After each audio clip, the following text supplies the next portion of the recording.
आज हम जानेंगे उन 10 बड़े नेताओं के बारे में जिन्होंने बीजेपी छोड़ी लेकिन घूम फिर के फिर से बीजेपी में वापस आ गए। नंबर 10, मदन लाल खुराना, दिल्ली का शेर जिसे अपनी ही पार्टी ने पिंजरे में बंद किया। 1993 बीजेपी ने दिल्ली में पहली बार अपनी सरकार बनाई। पहले चीफ मिनिस्टर बने मदन लाल खुराना। दिल्ली की गलियों में पैदा हुआ नेता, आम आदमी से सीधा जुड़ाव। लोग प्यार से कहते थे दिल्ली का शेर। लेकिन 1996 में हवाला घोटाला सामने आया। राजनीति में घोटाले से ज़्यादा खतरनाक होता है घोटाले के वक्त पार्टी का साथ न देना।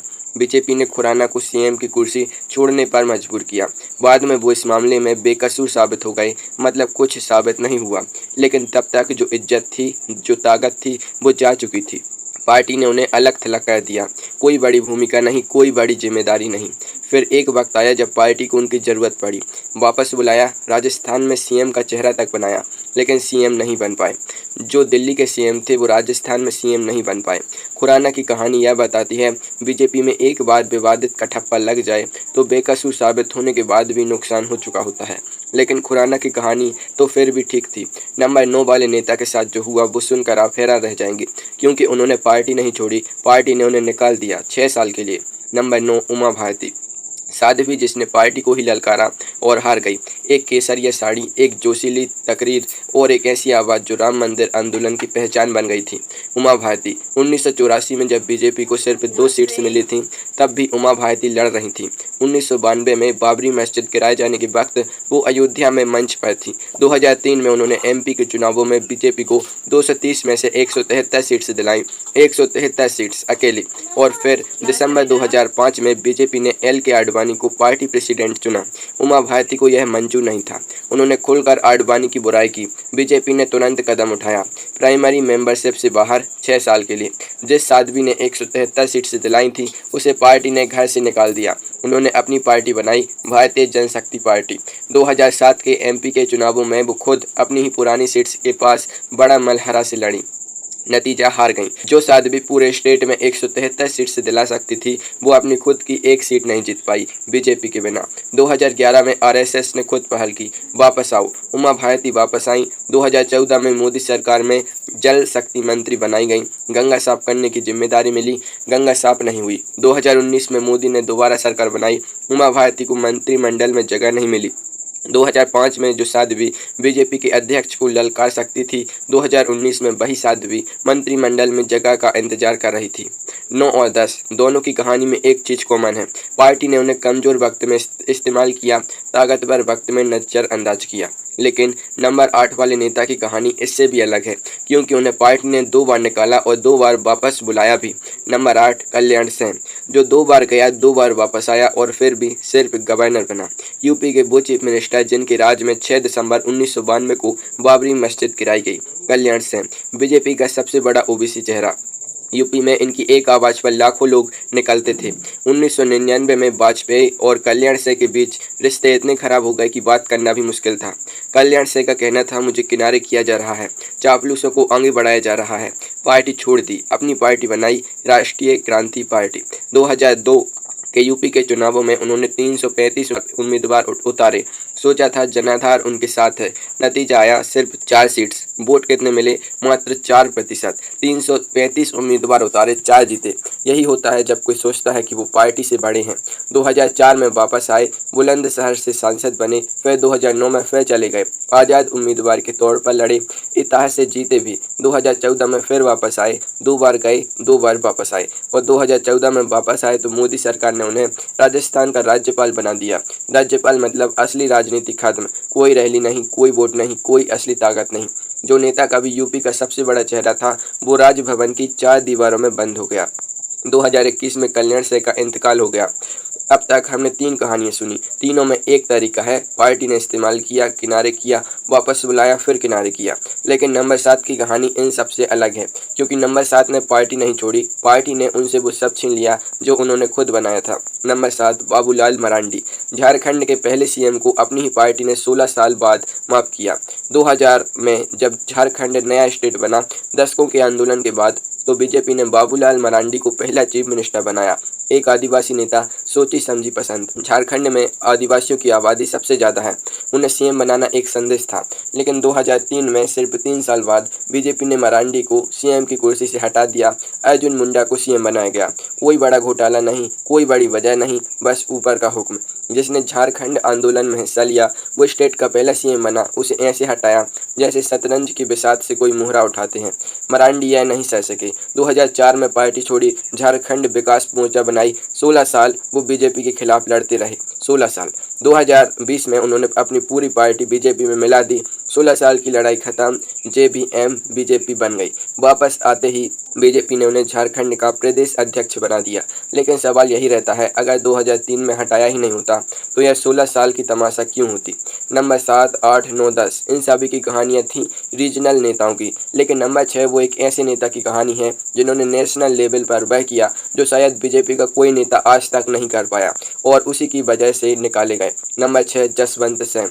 तीनों बड़े मंत्रालय संभाले, एक किताब ने सब खत्म कर दिया। वाजपेयी की दौर की बीजेपी में अगर किसी एक इंसान को हर काम का माहिर कहना हो तो वो जसवंत सिंह थे। वित्त मंत्री, विदेश मंत्री, रक्षा मंत्री, तीनों एक ही इंसान, अलग अलग वक्त पर।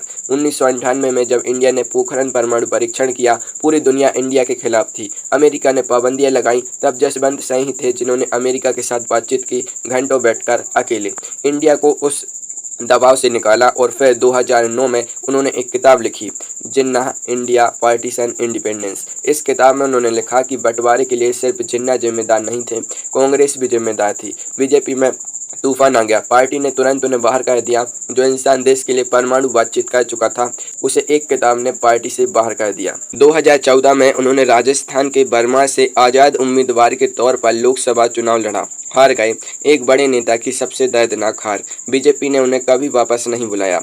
2014 के बाद तबीयत खराब होती रही। 2021 में जसवंत सिंह का इंतकाल हो गया। इस लिस्ट में यह सबसे दुखद कहानी है। जिस पार्टी के लिए तीनों बड़े मंत्रालय संभाले, उसी पार्टी ने एक किताब की वजह से निकाला और वापस नहीं बुलाया। अभी तक हमने 5 कहानियां सुनी और अब हम उस हिस्से में आ रहे हैं जो इस वीडियो का सबसे तेज हिस्सा है। नंबर 5, 4, 3। यह वो नेता है जिनकी वजह से पूरी स्टेट की राजनीति बदली, जिनके जाने से सरकारें गिनी और जिनके वापस आने पर पार्टी ने हाथ जोड़कर स्वागत किया। नंबर 5, जगदीश शेट्टर। इज्जत के लिए गए, 1 साल में वापस आए। कर्नाटक की राजनीति में जगदीश शेट्टर एक टिके हुए शांत स्वभाव के नेता माने जाते थे। 6 बार एमएलए, 1 बार चीफ मिनिस्टर। लिंगायत समुदाय के करीब, येदियुरप्पा के लंबे समय के साथी। 2023 के कर्नाटक के चुनावों से कुछ दिन पहले बीजेपी ने उम्मीदवारों की सूची जारी की। शेट्टर का नाम नहीं था। 6 बार के एमएलए को आखिरी वक्त में बताया कि आपका टिकट नहीं। शेट्टर ने सबके सामने कहा, मेरी इज्जत को ठेस पहुंचाई गई। कांग्रेस में शामिल हुए। कांग्रेस ने टिकट दी अपनी ही पुरानी सीट से। नतीजा 35,000 वोटों से हारे। कांग्रेस में होकर भी अपनी सीट नहीं बचा पाए। 2024 के लोकसभा चुनावों से पहले शेट्टर दिल्ली गए, अमित शाह से मिले, बीजेपी में वापस आए। जिस पार्टी ने इज्जत छीनी थी उसी में वापस। फिर पार्टी ने आखिरी वक्त में बेइज्जत किया था जिस पार्टी ने आखिरी वक्त में बेइज्जत किया था उसी के दरवाजे पर वापस। शेट्टर की कहानी यह बताती है, गुस्से में लिए फैसलों की उम्र बहुत छोटी होती है। शेट्टर की कहानी में पार्टी ने उन्हें नज़रअंदाज किया, लेकिन नंबर 4 की कहानी में पार्टी ने खुद उन्हें हाथ जोड़कर वापस बुलाया, क्योंकि उनके बिना एक पूरे स्टेट में पार्टी का वजूद ही खतरे में था। Number 4, BS Yediyurappa. कर्नाटक दिया, पार्टी ने 2 बार हटाया और 2 बार वापस बुलाया भी। अगर बीजेपी को कर्नाटक में लाने का श्रेय किसी एक इंसान को जाता है तो वो नाम है BS येदियुरप्पा। लिंगायत समुदाय के सबसे बड़े नेता। कर्नाटक में लिंगायत एक ताकतवर जाति है। जब तक येदियुरप्पा साथ थे, कर्नाटक में बीजेपी की जीत तय थी। 2008 में उन्होंने बीजेपी को कर्नाटक में पहली बार सत्ता दिलाई। दक्षिण भारत में बीजेपी की यह सबसे बड़ी पहली जीत थी, ऐतिहासिक।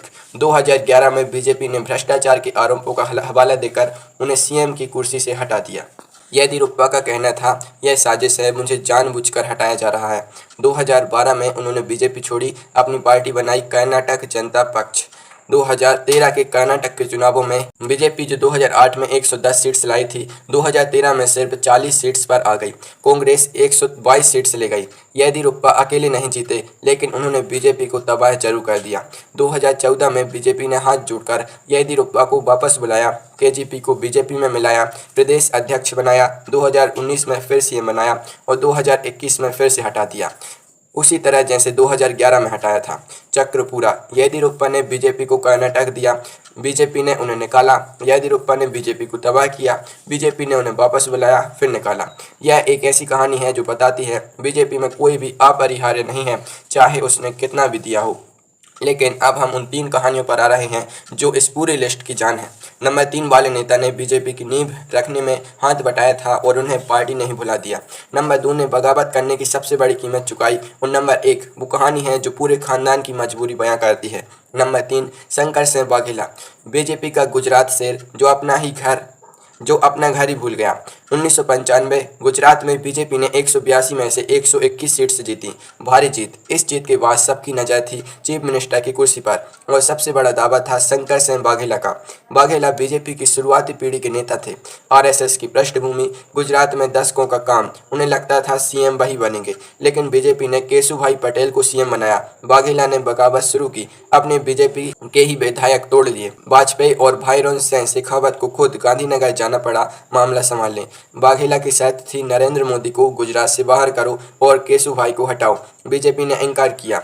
1996 में वाघेला ने अपनी पार्टी बनाई, कांग्रेस के सहारे गुजरात के मुख्यमंत्री भी बने, लेकिन कमजोर सरकार। फिर उनकी पार्टी कांग्रेस में मिल गई। 2004 में मनमोहन सिंह के मंत्रिमंडल में कपड़ा मंत्री बने, बीजेपी में वापस कभी नहीं आए। 2017 में कांग्रेस भी छोड़ दी, एक नई छोटी पार्टी बनाई जो आज के राजनीतिक नक्शे पर लगभग नहीं है और जिसे उन्होंने रोकना चाहा था नरेंद्र मोदी, वो आज देश के प्रधानमंत्री हैं। यह है राजनीतिक गलत अंदाजे की सबसे बड़ी मिसाल। वाघेला की कहानी बाकी सबसे अलग इसलिए है क्योंकि वो उन चंद लोगों में से हैं जो बीजेपी छोड़ने के बाद वापस नहीं आए और उनकी राजनीतिक जिंदगी की कहानी बताती है बीजेपी छोड़ना आसान है, लेकिन उसके बाद सियासत में टिके रहना लगभग नामुमकिन।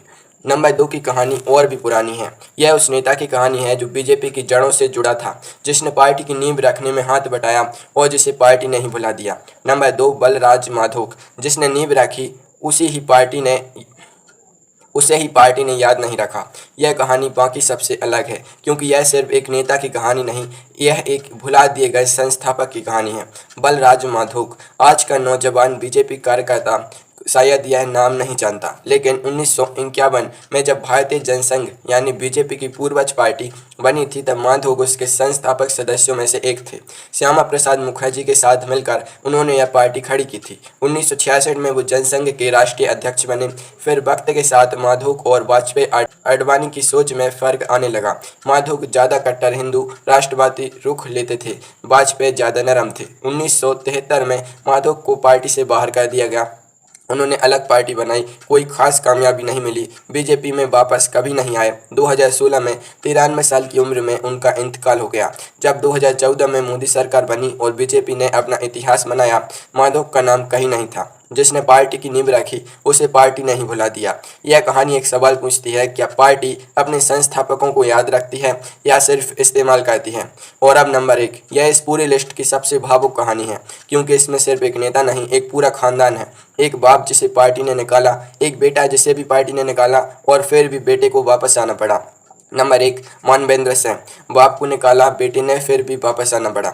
यह समझने के लिए पहले बाप की कहानी जाननी होगी। जसवंत सिंह, जिसकी कहानी हमने नंबर 6 पर सुनी, वो इंसान जिसने तीनों बड़े मंत्रालय संभाले, जिसे एक किताब की वजह से पार्टी ने निकाला। जसवंत सिंह जब 2009 में बाहर किए गए तो उनके बेटे मानवेंद्र सिंह बीजेपी में ही रहे।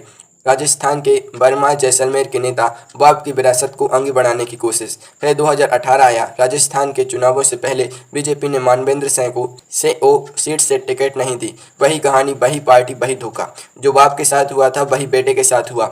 मानवेंद्र ने बीजेपी छोड़ी, कांग्रेस में शामिल हुए, कांग्रेस ने टिकट दी, 2018 में जीते भी। बीजेपी से निराश नेता कांग्रेस की तरफ से जीत गया और फिर 2023 में राजस्थान के चुनावों से पहले मानवेंद्र सिंह बीजेपी में वापस आ गए। बाप जसवंत सिंह को बीजेपी से निकाला, वो कभी वापस नहीं आए। इसी दर्द में उनका इंतकाल हुआ। बेटी मानवेंद्र को बीजेपी ने निकाला, बेटी ने फिर भी वापस आना जरूरी समझा। यह सिर्फ एक नेता की कहानी नहीं, यह एक पूरे खानदान की मजबूरी की कहानी है। बीजेपी में रहना मुश्किल है, लेकिन राजस्थान की राजनीति में बीजेपी के बिना जीना और भी मुश्किल है।